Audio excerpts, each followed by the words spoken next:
What it do, golf fans? Welcome back to the Turn Dogs Golf Podcast. This is Liam. Alongside me is Jack. Jack, we had a great week in golf. Arnold Palmer had basically all the big names up at the top of the leaderboard. You had Scottie Scheffler, who ended up cruising. You had Will Zalatoris, who as a podcast we love to see because we have a lot of like personal Poor stock guy, though. in Will Zalatoris. Poor guy. Poor guy. But what do you think of the week overall? Well, first off, it was awesome. You're never going to complain about me watching Bay Hill. Scotty, gangster. If you saw, there was one stat, they showed it on Saturday. He was first, putting like 116th. Oh my goodness. And Rory goes, if he puts a mallet putter in his bag, he'll win this event. Puts the mallet putter in his bag. Yep. You know how the cookie crumbles. Yeah, no, he gained like 4.5 strokes putting on the fourth round. It was absolutely insane. 15 for 15 inside 15 feet or something like that. Oh yeah, the Instagram stats world was all over it. They thought they were the hottest shits in sliced bread because they kept posting about it every 30 seconds. And they were like, "Look at how much we know about Scotty," and I just kind of shrugged them off. I'm like, "All right, yeah, sure, you guys do. Like, you guys don't really care about golf, but that's okay. Like ESPN and SportsCenter and all of them, whatever." So no, so yeah, Scotty came out and just absolutely dominated. It's gonna make for a very interesting week this week. That is what as far as I'll dig into it so far about this week. Let's stay a little bit on API, but I think the way that Scotty played last week is gonna bring a lot of questions into that. So outside of Scotty, obviously being the greatest in the world right now, what else stood out to you? Well, like you had said, Will Zalatoris, big fan of him being in the top 5. Yep. He went from 4 up to 6 back in a span of an hour and a half. That was hard to watch, but it was a good week. I mean, it was weird because, a guy like Justin Thomas, Hideki Matsuyama, 12th place, 12 shots back. Yeah. Showed. I mean, Shane Lowry was up there too, and he played well for a bit, but he just could not keep up with Scotty's pace. You don't just win by 5 at Bay Hill. Yeah, it's one of the more dominating performances, which made it so interesting because I feel like normally when it comes to dominating performances, people get kind of turned off and they don't want to watch it on Sundays. But I felt like everybody kind of ran to the API because they were like, "Oh my God, this is a beatdown. Like, I want to see what happens here." Yeah, well, it was also, I think it helped too with Liv being in the middle of the night, that you had those core of that other 20% of golf fans tuning in and watching, which obviously makes it fun, and it's a high profile event. We've gone from Mexico Open, no disrespect there. Yeah.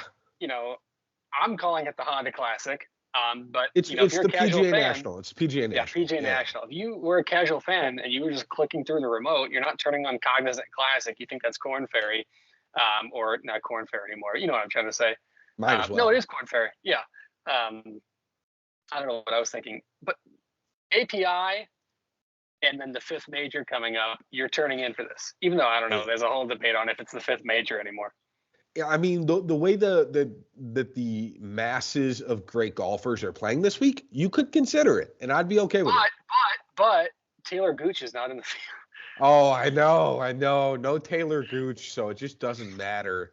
Yeah, I mean, if you don't know what we're talking about, first of all, go Google Taylor Gooch. I guarantee it's the first thing that comes up. But he was diminishing Rory McIlroy, and since he's not in the field, his wins don't count.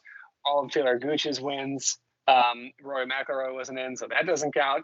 I mean, you saw like when Caitlin Clark broke the record, which shout out Iowa. The top comment that I saw was Taylor Gooch wasn't on the court. That was the top comment for like 10 minutes. So it was spectacular.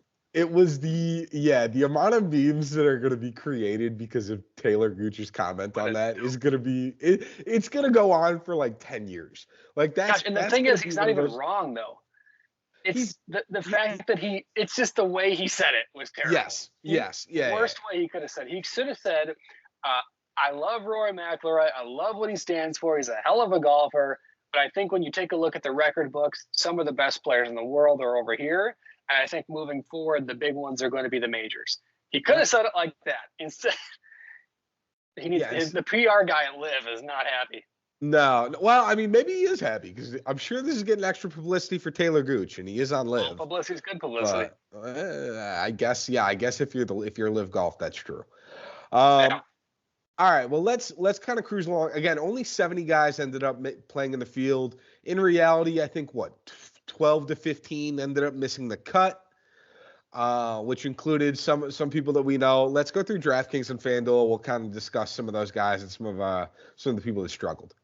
Yeah, I was pretty middling this week. I had Rory, Ludwig, Homa, which was nice, Pavon, Minwoo Lee, and then David Ford, who on Thursday looked like the steal of the steal of the steal of the steal. Yep. And then shot like 87 on Friday, and I was like, oh my god. Yeah, I think he shot like 10 or 11 over Friday. That was a tough day. Not as bad as Adam Svensson, but yeah, Adam Svensson had a rough couple days as well. So did Morikawa. We love that for Liam personally, but not for Colin. As far as DraftKings go, Xander T25, Spieth T30. Fitzpatrick was one of the missed cuts. That's tough. Jack will get into that further. I had Pavon, who finished T52. Benny On, who finished T8, and then EVR, Eric Van Reen, who finished T25. He did end up being the better between him and Minwoo Lee, by the way. It didn't look like it was going to go that way for a while, but I commented that both Minwoo and EVR at I think like 6,600 last week are going to be interesting plays. EVR finished T25. I want to say Minwoo finished like T37, T40-ish. Hey, $6,600. You're taking that all day of the week for both those guys. Yeah, you take both. But again, I was thrilled that EVR played a little better because it made I don't know, little self-conscious thoughts there I had halfway through worrying if Minwoo was going to be the better option. So what happened in FanDuel for you? Well, I pretty much had the exact same lineup, which was Rory Auberg, Homa, David Ford, and then I had Keegan Bradley and Corey Connors. Just not a great week for Jack all around. Yeah, I had a few of those same guys. I had Rory T21, Spieth T30, Homa T8, Benny On T8, Pavon T52, and then I had Adam Schenk, who I think missed the cut on the number, which sucks. But again, he was an option I was trying to get to at 7,900. I looked back through. There was not a ton of good options below 8,000 on FanDuel that ended up making the cut anyways. Yeah, and then bets. Goodness gracious. I mean, I'm about to say, stop tailing me. This is ridiculous. I mean, all right, go for it. You're only 27 or whatever up still. I know. Don't turn off yet. I'm still up 24.46 units on the year. Don't turn off the episode yet. Rory 13th or better. That was a loss. He finished 21st, but should have won. Cam Young 24th or better. He finished like 35th, 36th. Yeah. Pavon finished 50th. I had him at 30. Auberg 20. He finished like 25. Homa top 20 was a winner, thank gosh. Poston 27th or worse, which again, everything on the pod, unless I specify as one unit, I put so much money on that. That was ridiculous. So externally, I'm in the green. Internally here, not so much. And then Fleetwood being the top Englishman over Fitz and Rose, or Fitzpatrick being the top Englishman over Fleetwood and Rose. One of them tied, one of them lost. They both voided. I'm waiting for the bet correction to come through as of this recording. They're both still voided. So down 2.22 units. Again, still up 24.46, but that was one where halfway through the episode last week, I said, what happens when Rose ends up being the one that wins over both of them? Because I initially had the exact same bets as Jack, and I ran away from them because I got scared because Justin Rose is Justin Rose. Turns out he lucked out, and he is going to remember that for a little while, how much he just lucked out. He was lucky as hell. Yeah. As far as my as far as my bets went this past week, Matthew Pavon, top 30, that was a loss. Benny On, top 30, that was a win. Spieth over Burns, that was a win thanks to Sunday. I had Cantlay over Morikawa. That was great because Morikawa was, I think, like -2 through Thursday and then shot like +8 on Friday and missed the cut by a mile. So we love that win. I had Fitzpatrick top 20. That was a loss. And then I had Rory top 10. Again, he finished T25. That was a loss. So I went 3 for 6. I'm down 0.49 units. So I'm currently at a positive 4.88 units on the year. I'm hanging out right around 5. I think I've been about 5 units up since basically like the Sony at this point. So it's a little rough to see that much, kind of stagnating, but it happens. So we'll take it. All right. You want to go winners picks or wild picks first? Well, my wild card pick was Rory to be in the final pairing, and Lord help us, that did not happen. So how about we bypass that one? Yeah, I'll go quick. Adam Scott over Jason Day and Cam Davis. I think Adam Scott missed a cut, and the other two both made it. So that was quick loss. Yeah. And then my winner's pick, I did have Rory McIlroy. I thought it was going to be the week. He kind of puts it all together, and he didn't look bad. He just didn't look good. Yeah. He finished 21st, and then I did put Cam Young. He finished 36th. He just kind of looked middling the whole week. He couldn't get kind of a routine and that flow and momentum. But I'm fine with it. Yeah. My winners picks, I had Matthew Pavon, who was T52, and then Eric Keegan Bradley, who was T36. So nothing too special for me this past week. Want to run through Puerto Rico Opens? You had a good run there. You had a chance at a winner. Yeah, I picked Victor Perez, who finished 3rd, and then Satoshi Kodaira, who got cut. Yeah. Kodaira is a little tough, but again, Victor Perez with the almost win would have been really nice. My winners, I've got Sam Stevens, who finished T18, and then Chan Kim, who finished T61. So I had 2 made cuts, and then again, I liked Sam Stevens, so hopefully you followed that one specifically because that was kind of my main thought on the week. Cool. Now we go to one of our favorite tournaments. Jack is a big fan of this. He's got, if you're watching the video, he just showed you his left titty in order to show the player's emblem that he went to. Yeah. Now he won't tell you this, but he went in 2020. I'm gonna tell the story. Because it's stupid. Okay, so a former partner of mine and I flew to Jacksonville from Chicagoland to go to the Players. This is during COVID year. Everybody remember this. We get there on Thursday afternoon in the Uber to go to Sawgrass. No fans anymore. An hour later, it was canceled. So we were 3 minutes away in an Uber on the way to the Players. Didn't get to go. Yeah, it's a tough sell. I'm sure Jack has now got to go back to the Players just in order to. Darn, I have to go back to. Yeah, got to go back to Jacksonville. Got to go back to, what is it, Ponte Vedre or whatever. That's the specific location of it. It's not technically Jacksonville Beach. Yeah. Yeah, it's one of those. It's some hardcore golf fan out there is gonna get really specific, and they're gonna be like, it's actually Ponte Vedre Beach, which is like 3 miles northwest. I'm the hardcore golf guy. Yeah. Yeah, exactly. But no, we're going to the Players this week. This is the HQ as far as PGA Tour. This is a course that is a par 72, totaling 7,180-ish yards. It's really going to depend on the day, how they play it, anywhere between like 7,150 and 7,200. Last year's winner was Scottie Scheffler. I don't know if you've ever heard of him. It's just some highlights of the course. Water is going to be on play on every hole. That's how it's going to be. Water's going to be everywhere. Golfers got to avoid it. Course history means absolutely nothing here. Players often win here and then miss the cut in like back-to-back years. There's no formula. There's no formats.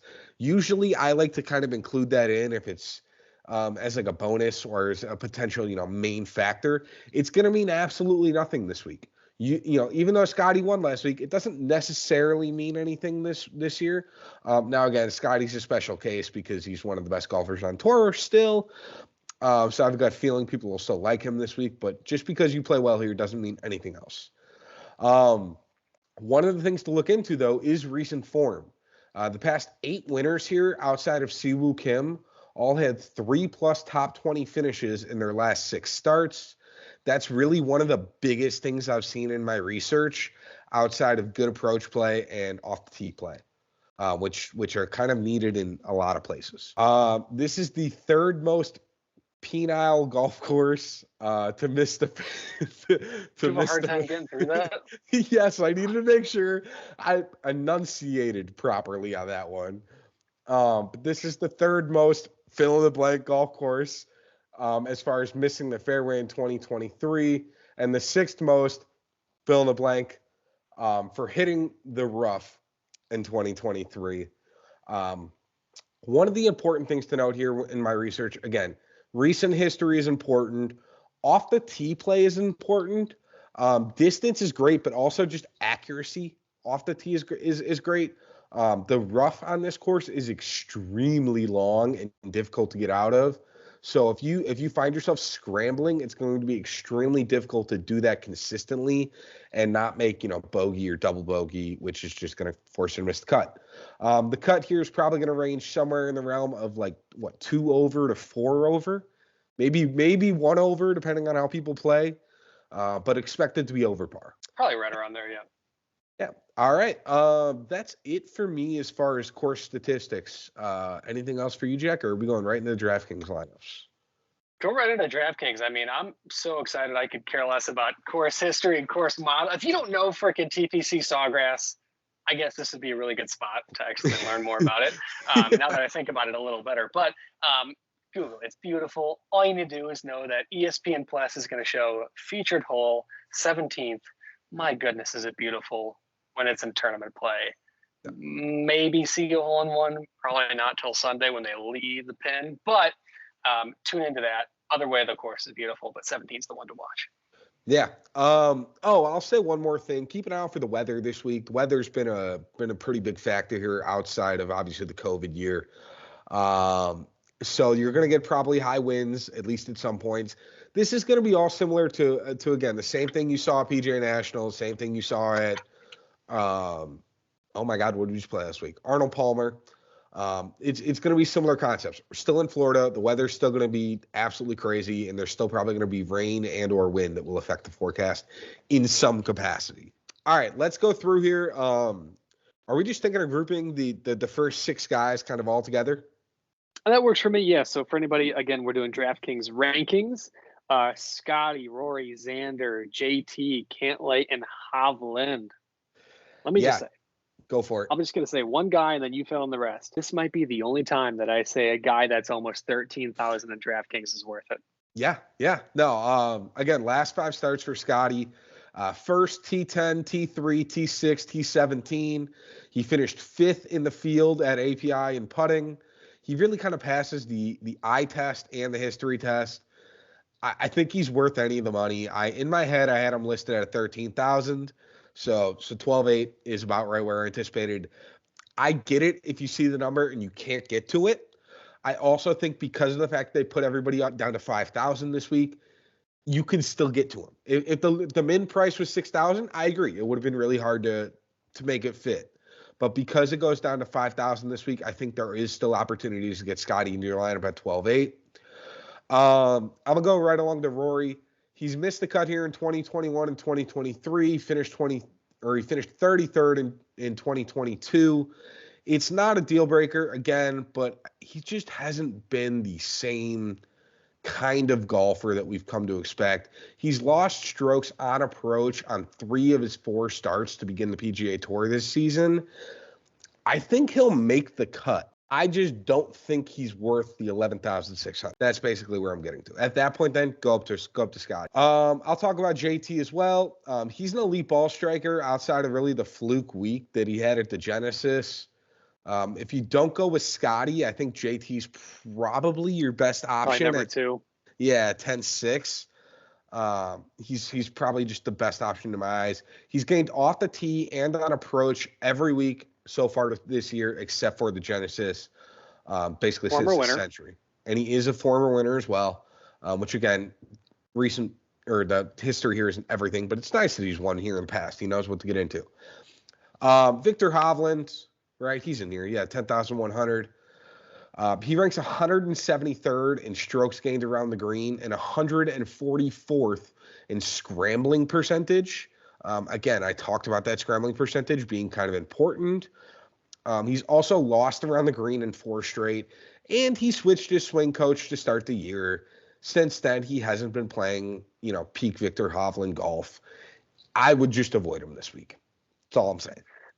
Yeah, he went from, you could make the case at the end of the year for him being OWGR number 1. You could make the case Yeah. to now he's still top 10. I'm not trying to dismiss him in any way, shape, or form, but going and shooting and barely making the cut at AT&T and then going and playing API and not putting, I think his best round was 69 and he had 275s. That's just not it. Yeah. And for a guy that was on such momentum, I think something had to happen to switch coaches because he was on a tear. And it's scary to see because, granted, he still has 3 top 10s. So he's not bad. It's just, I don't know, man. When you have $200 more in Patrick Cantlay, who's consistent, although we need to see a weekend, Yep. $500 more in JT, previous winner, and has been on a heater, and some guys below him that are really good. I just don't know. I didn't think I'd ever say this. Yeah, I'm in that same boat. I think as far as this top like six goes, I think 1A is Scottie. I think 2 is JT. I think 3 is probably Xander and or Cantlay, depending on who you're feeling. I think Xander's probably the safer play with a little higher upside in terms of, not necessarily playing better on Sunday to potentially win, but maybe not falling apart on Sunday to fall back to 35th. Yes, I was talking about Patrick Cantlay there. But again, I think if Cantlay has that, he might be just as good. But no, that would be my 3. What are you thinking? I think if you take everybody and let's say they play their B level Yeah. golf, not A level, B level. Yeah. Scottie, if he just plays B level, is going to finish top 10, top 15 worse. So I got him at number 1. B level, I have to go with Xander Schauffele because I always say he's probably the most consistent from tee to green on tour. Then I would probably go between JT and B level Cantlay because he can stretch 4 rounds on B level. Then it's hard to me to say on B level putting Rory, but B level Rory can hit a drive 340 and then put a 75-yard wedge to 83 feet. So it's the wedge play for me. He's got a case of the lefts too. I don't know if you've seen it each of the last couple of weeks. He's ducktailed a couple of drives left. If he does that this week, he's hitting the water at least twice. It also depends if he wears those gold players shoes. If he brings those out, maybe my rankings will change. Oh gosh, yeah, there you go. That's the way to do it. So, no, I think we're pretty good on that range. Then let's head into 9K, starting up top with a guy who's gone up in price, unfortunately, in my eyes, at Will Zalatoris, 9,900, all the way down to Cam Young at 9,000. Yeah. So first and foremost, this is one of those categories that you kind of go, whoa, he's good, but I don't know. He's really good. I don't know. He's really good. I don't know. I think Homa is the only. Now, preface. All right, hear me out. Homa is the only guy in this entire category that I have 100% confidence in. That's the only guy I go 100% on. He's consistent from all aspects of his game. He's performed really well outside of the waste management where he got crapped on. But 8th at the API where he stretched a couple good rounds together outside of that 73. But again, nope, not really anybody but Scottie played well Sunday. Yeah. So I think he's the only guy that I go, Jack, I'm stamping it. He's the guy I want. Yeah. I'm okay. I like Zalatoris this week specifically because this is a week where the winner isn't going to be 25 under par. I mean, we're looking at what, 15-ish under par probably. Depends on the weather. Yeah, obviously weather dependent, but let's assume that the weather isn't, crazy and that the wind is a little hectic, but not bad. I would go in the realm of like 10 to 16 under. I was going to say 12 to 16, so I'm right there with you. All right, that's fine then. I think Will Zalatoris is in play then, if that's the case. So I don't hate it if you go there. I don't like his elevated price that much.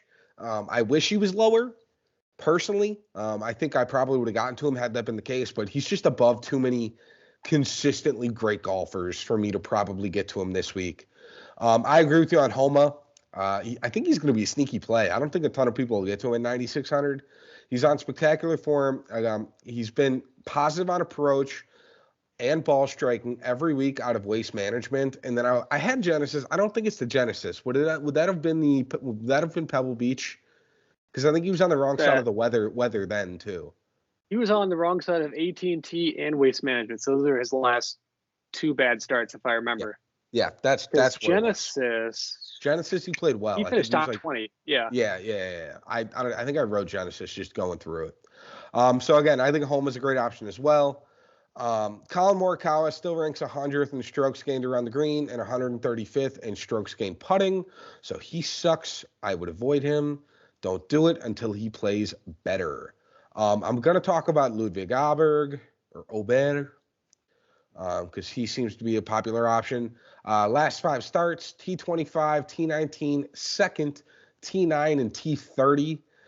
That is plenty of top 20 finishes and plenty good recent form. He's got tons of distance off the tee. He's not the most accurate, but he's fairly accurate as far as the tee ball goes, and he's got great approach play, so he should be just fine in this kind of a play. I think outside of Homa, he is probably the best option in this range. Maybe Shane Lowry. Maybe Spieth. Oh. I don't hate Shane Lowry either. Shane Lowry's an interesting option. Last 5 starts, 3rd, 4th, T60, T25, T68. Found something. He's on a heater.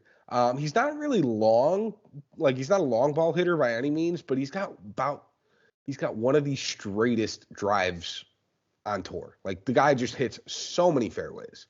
And I think that's going to be extremely important. His putters is often known to be streaky. Right now it's streaking positively.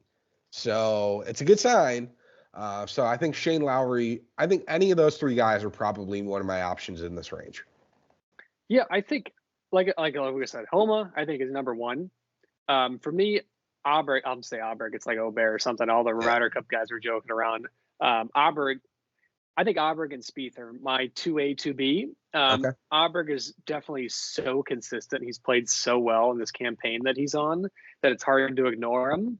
But I think Spieth has trended in the right direction outside of Genesis, which is like flip the coin on the script in terms of conditions and model. So I think if Spieth can go like 3 years back, play that 3/4 swing and hit fairways and greens, I think he has a good chance to crack into the top 30 at this price. Yeah, I mean, I think Spieth is going to be a really coin flip kind of option. What Spieth are we getting this week?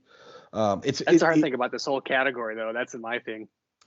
See, I don't get that as much though with Homa, Aberg, and well, maybe Lowry. Everybody else. Yeah, everybody else. Yeah, so I agree. Everybody else. Day. No, not Day. Cam Wyndham. Young. Wyndham Clark for sure. Matsuyama's a great course history here, but man, he ends up recently. He has, but he ends up. I follow this golf injury report account. I know, call me a nerd or whatever. Yeah. His entire body is on that thing, like a medical chart. Right now, I think he's healthy enough that, like, if you wanted to play Hideki, you put him in, you plug your ears, and you don't listen to any of the injury reports for the next 3 days. He will not get a lot of attention. If you are in like a single entry winner take all type prize pool and you need somebody good, Hideki is a very good option this week because he's played well. But when you hear all the injury stuff, you just need to plug the ears and be like, nope, I'm not hearing any of it. It's not for me. It's like he went to go play monster trucks on Saturday afternoon and showed up Monday and was like, hey, here's what's wrong with me. Yeah, it's a little terrifying. But if you can avoid hearing all of the injury stuff, I don't hate going to him this week. But again, that's kind of the 50-50 on him for sure. Yeah. All right, into the 8K range we go. Goodness gracious, we got Jason Day to Siwoo Kim and a whole lot of inconsistency in between. Yeah, this is a terrifying round, or grouping, I should say, more than anything else. I'll start with the Gala at what was he, 88, 8,700. 87, yeah. He's kind of gotten more consistent, kind of. He's going up the roller coaster again. Yeah.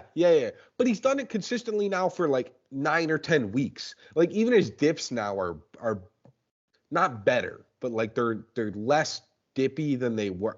You know what I'm trying to say? His old finishes when he played bad used to be missed cuts. Now they're like T45s, which is better. That's what we want out of him. But he used to lose tons of strokes off the tee, and that was where he would miss the cut. Basically, since the Scottish Open last fall, Sahith Theegala has lost strokes off the tee 1 time. and he's got 3 top 20s in his last 4 starts. So he's in play. He hasn't played well here in the past. Let's pause. Let's just give a round of applause for Liam for saying Sahith and not Sahith. Sahith. Congratulations. Sahith. Woohoo, Sahith. So he's a valid option this week. I think his price point's a little tough to get to depending on who you play, especially if you play Scottie. I don't think these high 8K range is probably where you're going to fall. I will also talk about Russell Henley. He has not missed a cut since the Open Championship last fall. During this swing, he's got 6 top 15 finishes if you include the API that just happened this past week. He does not hit the ball far, but he hits tons of fairways as he's top 40 on tour in driving accuracy. He's also gained strokes putting each of the last 2 weeks, which is not normal for Russell Henley. So that's a super funky one as far as something to look into. He's an option there at 8,600. And then the last guy I will mention is Benny On at 8,100. He is probably the best option in my eyes in this range, just as far as play. Last 5 starts, T8, T21, T16, T66, T31. So he doesn't have 3 top 20s in his last 5. He has 3 top 21s in his last 5.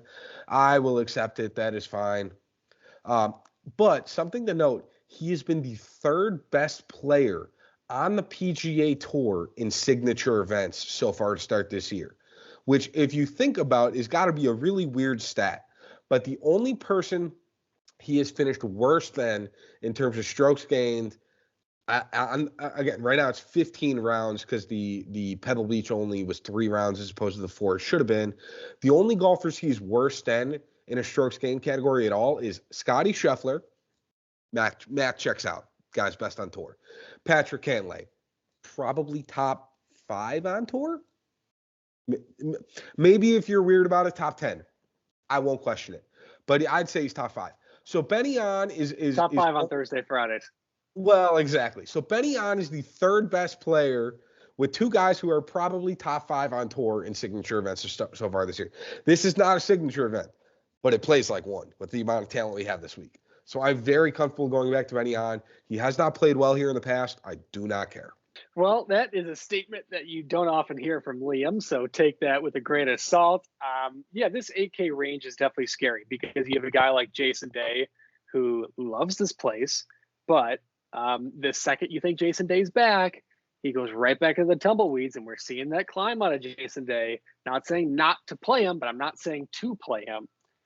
Tommy Fleetwood has been as good of a golfer as he has in recent years, but just teeter-totters. It's weird. Sahith, like you had said earlier, 5th, 37th, 6th. It just everything is a teeter-totter here. And this one for me, I honestly, in my lineups, I'm avoiding this range entirely. I do not have one guy in this entire. My audio changed. Let me plug in my headphones. But yeah, this entire category I'm bailing on. No, I don't blame you. Again, that's kind of where the mindset is on a lot of these fronts. I had a similar boat. Again, I think Henley and On might be exceptions to the rule. But I kind of agree with you as far as this range being full of a lot of let's just say like minefields. I think Day's a minefield. I think Fleetwood's a minefield. I think Sungjae is definitely a minefield. I think Finau's a minefield. Connors could be interesting just based on iron play. Yeah, it's a safe, boring play. And I think there are better safe, boring plays for a cheaper price. Yeah, he's a ball strikers fan, so I don't mind Connors. Fitzpatrick has really had 2 bad weeks, and everything else has been pretty good. But just there's nothing here that I'm all in about. And in my lineups, I don't have one guy in here from this range.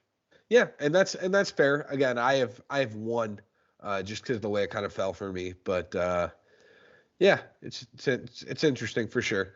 Minwoo Lee is probably gonna be popular because he played well here last year. There's nothing spectacular that says you need him in your lineup this week. I'm cool avoiding it, and I don't think it's really needed. All right, into the 7K range we go. Starting up top, Brian Harman at 7,900, all the way down to Justin Rose at 7,000. Jack's Kryptonite. Yeah, well, first off, Brian Harman, in my opinion, should be a little higher on price. Only bad event has been due to weather, which is waste management and AT&T. Now, you're probably tired of hearing us say that, but it's true. All these guys have been killed by weather. I don't necessarily count the Hero World Challenge. So outside of that, fifth at the Century, big event. API last week, you finished 12th with really good rounds and 177. So you finished 12th with a 77. This guy's super consistent. Obviously, the negate here is the distance. But at a course like this, when you're finding the accuracy and you can pinpoint your spots better, that is the like, if you're able to put the ball in a spot to have an angle at a green, the difference in this course between him and Rory McIlroy is negated in that. Like hitting a ball 320 yards and being in the left rough and having to punch out is negated by the fact that this is a position course. Yeah, Brian Harman's weird. I'm gonna run through just some of my notes from him. He lost 3.8 strokes on ball striking just on Saturday at the API. That was when he shot to 77. So when he played bad, it was because of ball striking. He still finished top 20, which is crazy to me that you can be as bad as you are ball striking one day and still play well. It's a good sign that for Jack's case for this week. The other thing to note, though, is that he's also lost on strokes gained off the tee in 5 of his last 7 starts. Again, a lot of that is distance related. So Jack kind of commented on that. He doesn't have all the distance in the world, but he does have the accuracy. My only thought, though, is that of those 5 that he lost off the tee, he also lost on an approach on 4 of those. Now, again, he still is making the cut on those events, which is absurd to me that you can miss off the tee in terms of strokes gained and lose on approach and still make cuts. I don't understand how he's doing it. The math doesn't make sense. But the fact that he's still playing well tells you that you could probably go back to him this week and he'll be all right. And you're welcome. And you should.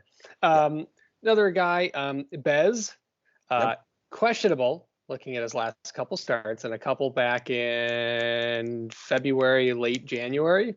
But this guy has played well in here in the past, which I know doesn't necessarily matter. But this course really fits his model. That model, kind of what we just talked about, Brian Harman, maybe the stats are a little bit different, but get the ball into a spot and get it on the frickin' green, and the rest will take care of itself. Now, this obviously isn't a putter's paradise, how some other courses are, but I think in this scenario, if you have 2 guys right there that can hit fairways at a 70% clip, greens at a 75% clip, at this price point, again, 7,500 and under for me, just make the cut. Brian Harman should make the cut at 79, but if these guys can both make the cut. I mean, I have a winner who I think can win at 7,800. Bring it. Tom Hoge. So his last 5 starts, he's finished 12th, T28, 8th place, T17, and T6. He ranks first on all of the PGA Tour in strokes gained approach and also first on tour in proximity to the hole. That includes beating Scottie Scheffler, which is crazy. Anybody beats Scottie Scheffler in any proximity and approach stat. He has gained an average of 1.27 strokes on approach per round for the entire statistical 2024 year, which is wild to think about because, like, people often show up without their best days. People have sick days. People don't always feel great. That is saying the average of all, like, 64-ish rounds he's played so far this year, he's gained 1.27 strokes just on approach. So that is a crazy stat in my opinion.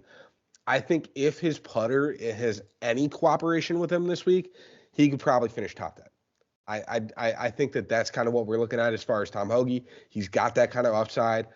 If I didn't already pick him as a winner's pick this year, I probably would have picked him this week. I'll just start with that. Let's see. Emiliano Grillo, 7,400. Let's see. So he's gained off the tee in each of his last 5 starts, and he's also gained in putting in 7 of his last 8 starts. He's also quietly had 5 top 22 finishes in his last 7 starts. So 5 of his last 7 starts, he's finished T22 or better. He's just in great form. It's not really an exciting pick. I don't think he's going to get a lot of action, but he's somebody that should be on people's radars because 7,400, he's gonna make the cut. That's my I feel good about that this week. Yeah, I don't have a ton of information on Grillo like you did. One of the other guys, I think Nikolai Hoyard could be an interesting play. Outside of the last 2 weeks, that guy was on a monster of a tear. Yeah. And I think this could be a week. Obviously not the biggest ball striker in the world. He's not hitting at 340.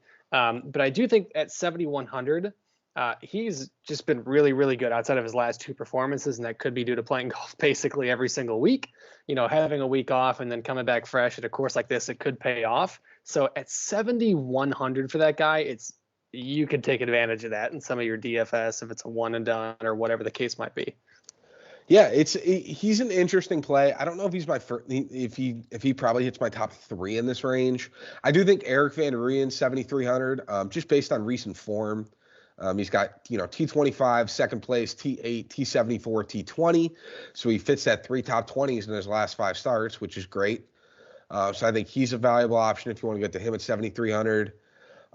Keith Mitchell, I think, is going to be popular this week. Jack's GOAT, or one of his GOATs, I should say. And the cashmere. So, yeah, exactly. He's got 3 straight top 20s. He's an elite ball striker. There's no really like fancy play as far as Keith Mitchell goes. He hits the ball really far, and he's really good with his irons. That's Keith Mitchell that's Keith Mitchell in a nutshell. So, all right, I think we're good there in the 7K range. I feel like I just listed like 12 names, but that's all right. Okay. Into the 6K range we go, starting up top, Denny McCarthy at 6,900, all the way down to Ben Griffin at 6,000.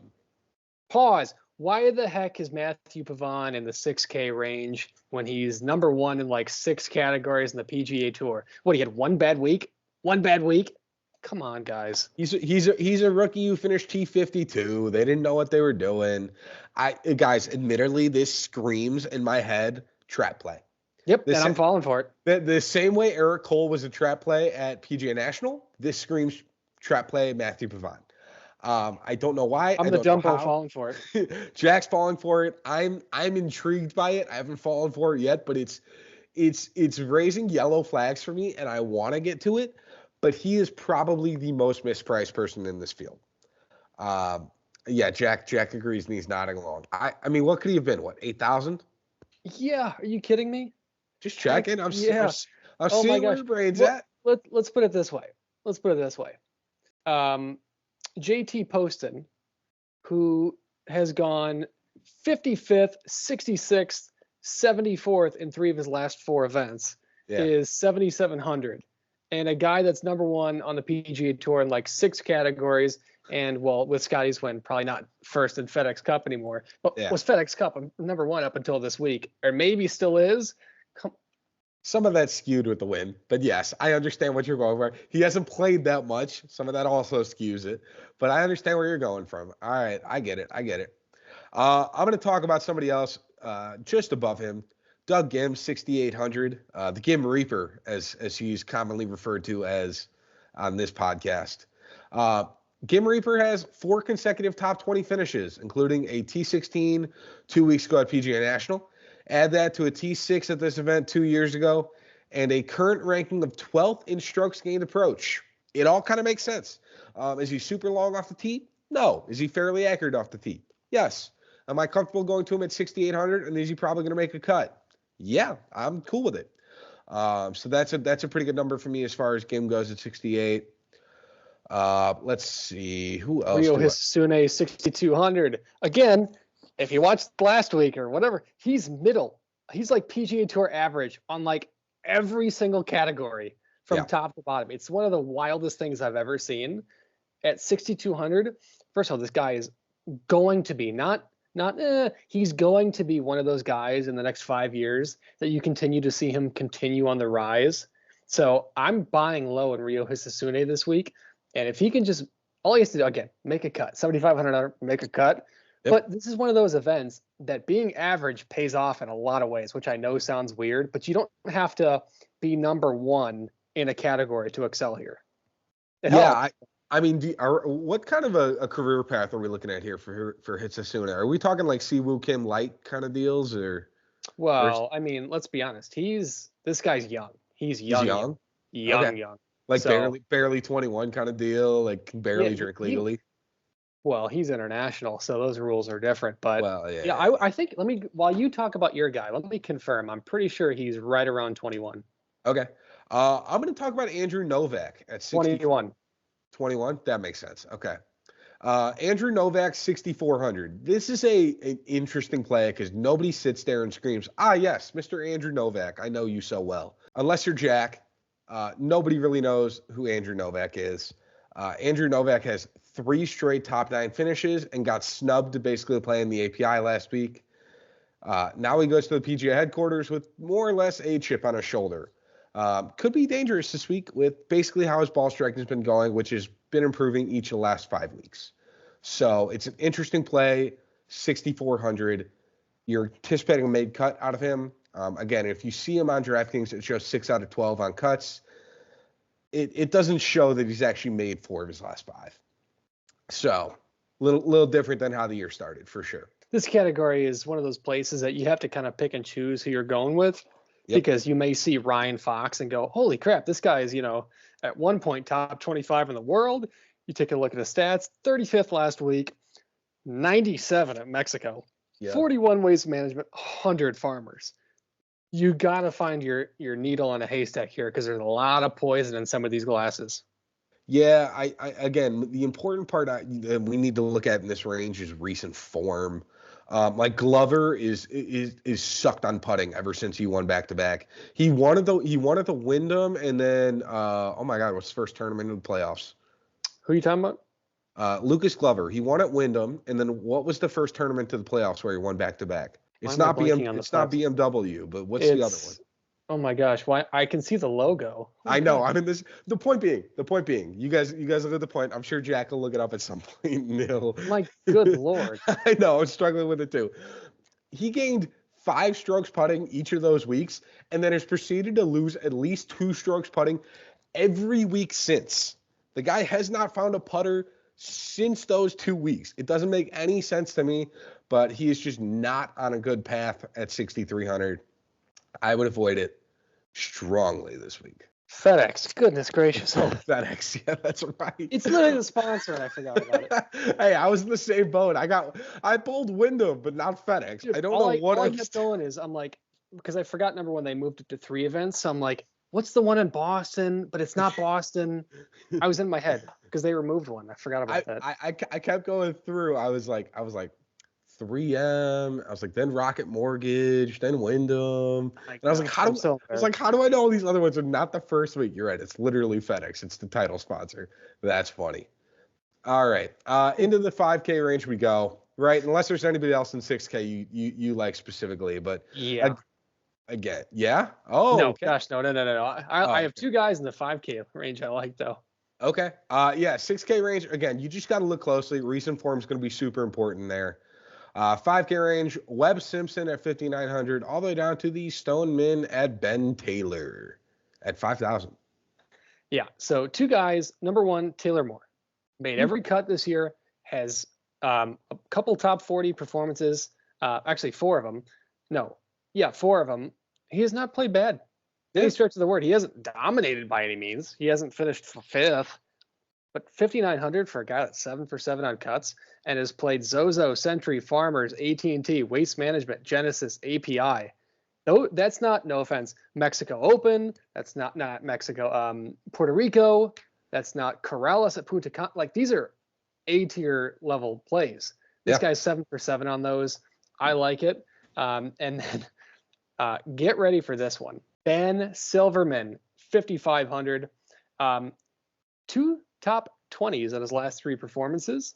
So let me start this. So Sony finished 18th, then missed the cut at the Amex. But since then, 55th, 13th, 16th, and 42nd. He's one of those guys that plays really sneaky well when he's trending in the right direction. He has some good stats all around. And I think at 5,500, this is one of those guys that could, 100 extra money because who the heck is looking at Ben Silverman? So if you're in one of those $1 to $1 million contests, this is one of those guys that you should probably take a look at and do your research on. Yeah, it's an interesting option. I'm going to start off with actually 5,400 Nico Echevarria or Echevarria. I don't know how the specifics of that go as far as Echevarria. Echevarria. All right. So he's 5,400. He's gained strokes on approach in 3 of his last 4 starts, not including the Puerto Rico, because obviously they don't have the stats for those. But he finished T15 last week, so assume that he probably gained on approach there as well. So we'll call it 4 for 5. This is actually his home course. His home base is listed as Ponte Vedre Beach, and he plays out of Ponte Vedre, Florida. So I'm very comfortable going to him this week. The other option is I don't hate going to a Nick Dunlap. He's 57. I understood that he won here in the past, that he won already this past year. He's really good at driving distance. That's kind of what you're relying on as far as Nick Dunlap goes. He's also really good at scrambling from the rough. And those are kind of two different factors that could be very beneficial this week. Again, I'm not thinking that he's going to finish top 5 by any means. But if you're getting to Nick Dunlap at 5,700, he can probably make a cut and finish T50 to T65. I think that's a pretty safe number for him to get to. And I'm comfortable with that chance this week. Yeah, I like it. I was going to read off some Silverman stats, and I realized I just kind of said his name, and he has good stats. So if you want to know why I'm going to pick Ben Silverman, you should probably watch for another 5 minutes. I mean, I have some interesting. Do you want me to tell you what I had on Ben Silverman or no? No, sir. Okay. All right. Interesting. Anybody else in the 5K range just stand out to you? No. Okay. Not Steve Stricker? You know what's so funny you say that? I almost did it. I almost did it. Okay. I got myself off it. Steve Stricker is a bit is one of Jack's boys, so that's kind of why I was curious. Fun fact. To pull the trigger. Right. Where is it? Right. The tan one. My finger's not. This course record is actually tied with Steve Stricker. If you guys want to know, fun fact. There you go. That's the that's the way to do it. So. Eagle Ridge. All right. Let's go right into DraftKings lineups, Jack. What are we looking at for you on DraftKings here at the Players? I am terrified. I am. Yeah. So I started off Scottie. I bid it 12,800. Not proud of it, but I'm happy about it. JT 10,600. When he's hot, he's hot. Brian Harman 7,900. Flyer. Matthew Pavon, I think that's horrifically mispriced, and I'm taking the gamble. And then I went Taylor Moore and Ben Silverman. Okay, there you go. Oh, see why I'm terrified. You got 2 guys in the 5K range, and then you got Pavon, Harman, and Scottie. That is going to be a funky lineup. That could do some damage, or it could damage yourself, depending on how those 5K guys go. I'm not arguing on that one. For my DraftKings lineup, same concept, but just a little bit of a different outline. I took Scottie at 12.8. Then I took Ludwig Aberg at 9.3. I took Benny On at 8.1. I took Eric Van Reen at 7.3. I took Doug Gim at 6.8. And then I took Nico Echevarria at 5,400. Awesome. And then my FanDuel, I went Scottie at 12K again. Paired him with Patrick Cantlay at 11,500. Paired him with Justin Thomas at 11,100. Matthew Pavon 8,800. I got Bez at 8,800, and then I wrapped it up with Taylor Moore at 7,800. There you go. I'm realizing, Jack, you didn't see my updated DraftKings lineup, did you? You saw the old one before I did all the tinkering this afternoon. So I did not. Oh, all right, cool. Well, that's fine then, because I realized I didn't fully update it. No, Cantlay, JT, and Scottie is crazy. As far as getting all of them into a lineup at once.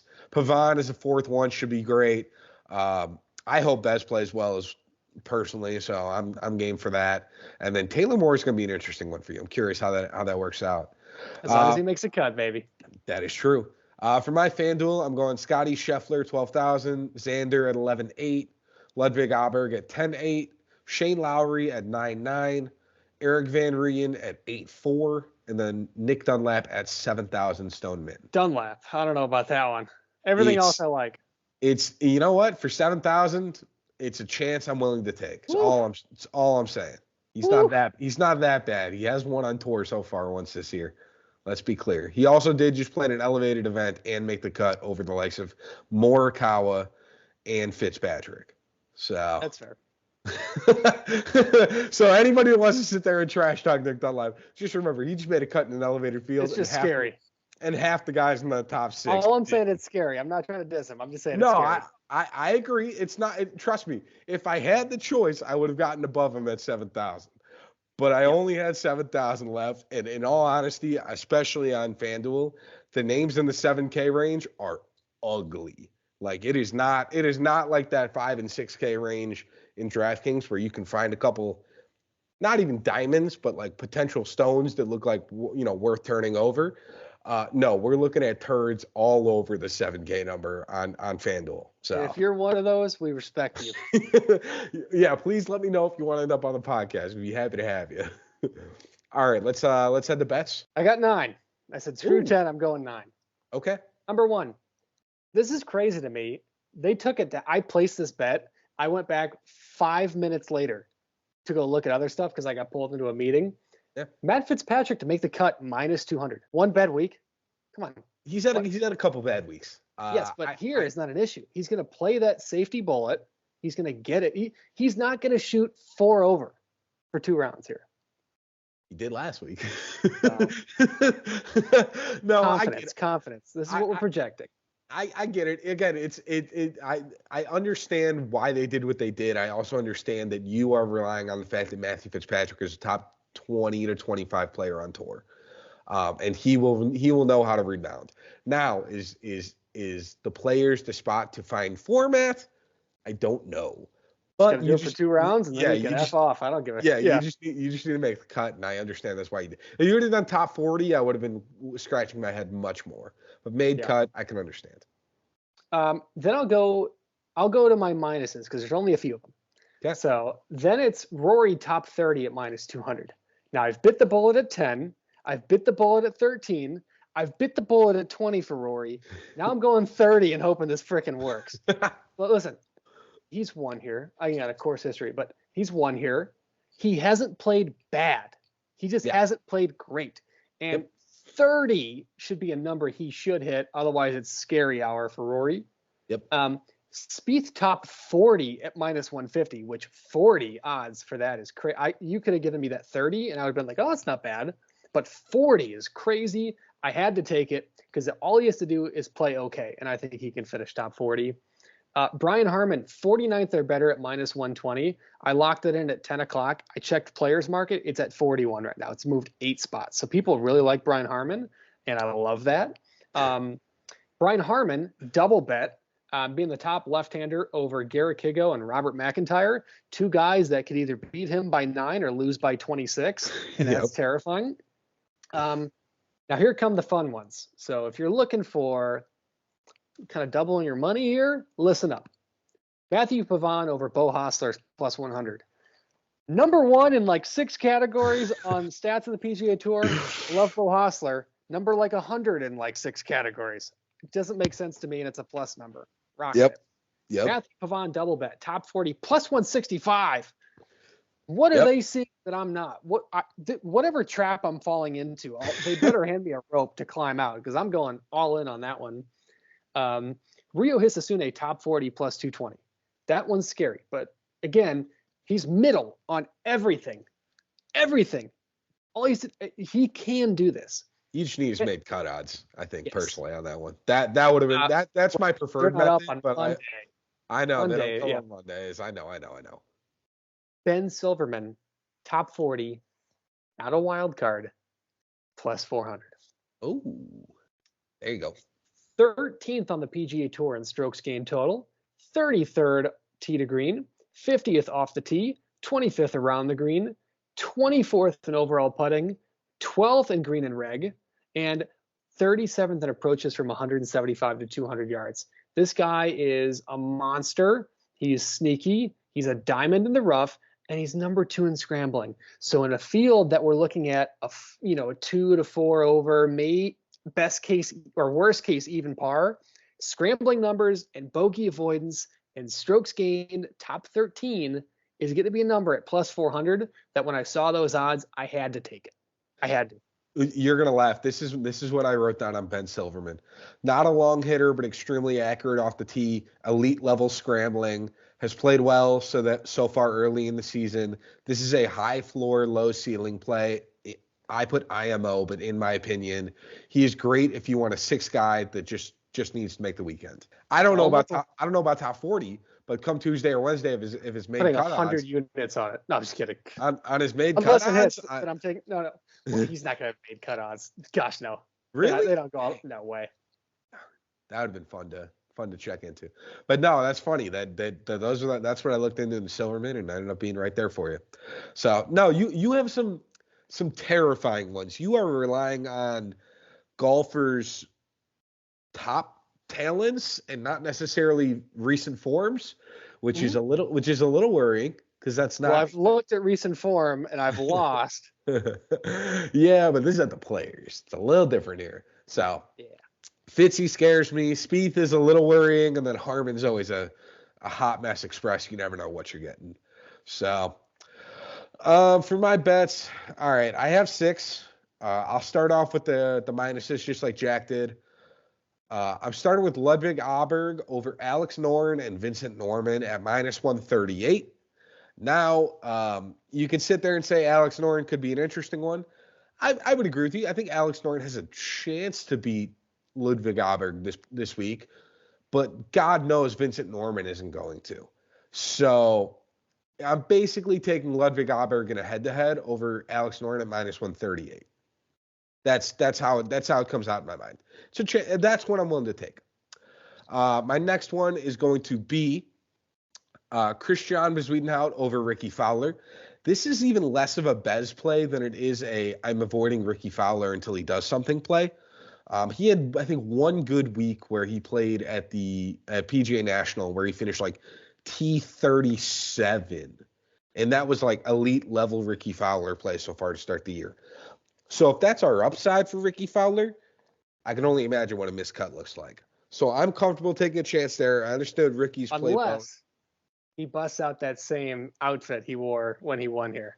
Well, yeah, like 10 years ago when he won here last. But again, I'm not worrying about course history here. I'm worried more about recent form. Even if Bez isn't necessarily peaking on all cylinders, I still like him over Ricky. My last one is Scottie Scheffler over Rory McIlroy. It's -180, but like our worst Scottie week is going to be probably equal to Rory's best Rory week. So I was like, all right, well, I'm going to take that at -180 because you could have given it to me at -225 and I probably would have considered it. So that's one I'm happy there. I'm happy to have a Scottie bet too because now I can feel really comfy in my chair on that one. I have Tom Hoagie, top 40 at +105. I have Emiliano Grillo, top 40 at +130. And I have Benny On, top 40 at +100. I'm happy with all 3 of those guys getting away at plus money. Now, again, none of them are Jack's Matthew Pavon, top 40 odds at +165. But I do feel very confident about all 3 of my bets as well. I love it. So we shall see. All right, we going into winners or wild card. Oh my! Why don't you start with your wild card because I'm going to tail it very quickly. I took Matthew Pavon top 30 at +250. God, that's so interesting. I took Matthew Pavon top 10 at +1200, baby. So I just want to point out, Jack has Pavon as a wild card pick, a bet, and 2 bets. And 2 bets, and in both lineups. So you're tailing them on 5 different categories. That is usually a bad sign. I don't have him as a winner though, so well, I understand that, but anytime anybody's that heavily into somebody that's a golfer, that is usually a red flag. I need the lifeline to climb up. I got to use my phone. I need the lifeline to climb out of the hole I'm digging myself in. Yeah, this is going to be if Matthew Pavon misses a cut on Friday night, everybody needs to do a wellness check on Jack. But if he finishes top 10, good. Hey, listen, I don't know if you guys can see this behind me. Jack's pop bottles. Cigar box right there. I'll be smoking 8 of those if he gets top 10. That's fair play. That's fair play. I would expect nothing less of it. So that's why I had to sprinkle it in because I don't know if I can get to Pavon anywhere else. But as far as a wild card pick, top 30 +250, sure. Here you go. So, all right. Now we go to winners picks. What do you have? Matthew Pavon and Matthew Pavon? Why don't you go ahead? I'll read my first one, and then I want you to read my second one, and then my note next to it. So my first one is Scottie Scheffler. Now, it's the right play. It's the right play. We always talk about if the guy wins the week before, Don't play him the next week. We've talked about that. Listen, we just saw Scottie Scheffler putting. That's it's one of alarm these things, bells. It's one of these things where normally when you can only bet somebody, once, twice, maybe three times in a year, it means like you really want to hold off for something special. This is something special. Just put Scotty in this week. Don't alarm bells are everywhere. Yeah, don't overthink it. Well, if he putts bad this week, he might get T15. That's basically what you're 93rd in the field, he's going to get top 15. Well, that's what I'm saying. If he loses like 4 strokes gained putting this week, he'll still get a top 15 finish. So as first in driving, first in iron, first in ball striking, first in chipping, 93rd in putting, 7th. Yeah, exactly. So you're in pretty good shape there. Jack's second winner's pick is, and I quote, Brian Harman doing it. The note is, oh God. That is a direct quote. That's it. It's unnerving. It's an unnerving one for sure. Not my first choice, not my last choice, but pretty far down as far as choices with the go. Elevated fields. Let me explain a little bit of reasoning too, because again, we don't just pick. Like, no offense to everybody else, if you're listening, this is not a shot at you. Kind of is. I don't just pick the top 5 guys in the field and then 2 flyers write the same BS article about them all. How this guy's good, this guy's good. Although I did just pick Scotty. You can egg on my face on that one. We only bet him 3 times a year. You bet him 3 times a year, and you haven't bet him yet. With the elevated events, Brian Harman is not going to play Corrales. He's not going to play John Deere. He's not going to play all these small ball courses. This is about as good of an opportunity for Harmo as I'm going to get to use him at least 3 times for a major winner last year.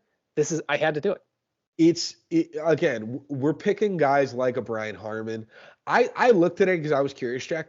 Somebody had a underdog winner's pick as Ludwig Aberg. They're like, yeah, Ludwig's an underdog. He's a dark horse to win this week. I'm like, the dude's the 6th most expensive golfer in the field. He's not an underdog. Betting. Like, people piss me off because, like, anybody with half a brain cell knows that Ludwig Aubert is like one of the 7 or 9 best golfers probably in this field, statistically. So that stuff bugs me. Brian Harman is a deep cut, but I don't blame you. All right, as far as my winners go, I'm going Shane Lowry, who almost won last week. And my other option is Emiliano Grillo, who, again, has been playing really well coming into this.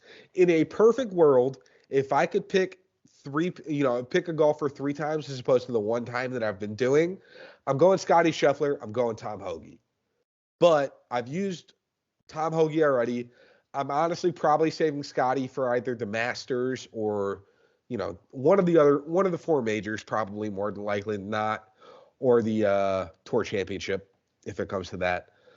So nevertheless, Shane Lowry, Emiliano Grillo I think are probably my next best options. All right. Well, ladies and gentlemen, that is the players. Yeah. Actually, Jack, I forgot there's I'll stand up a little taller. There you go, everybody. Yeah, you're good. Jack just wants to show his titties to the world. But that is the players. Next week, we'll go to the Valspar. We'll see what kind of turnout we get from that. Again, with so many big names playing this week at the players, I'm a little worried it might be a lighter field. But we'll cross that bridge when we get there. Again, this is where a lot of the casuals are going to come out of the woodwork because, it's a bigger event. Get your lineups in early because those contests are going to fill. Get the lineups in early. Let's beat all the casuals. Just take all their money. And then let's have a good week golf betting. So let's have a good one. We'll see you next week at the Valspar. Deuces.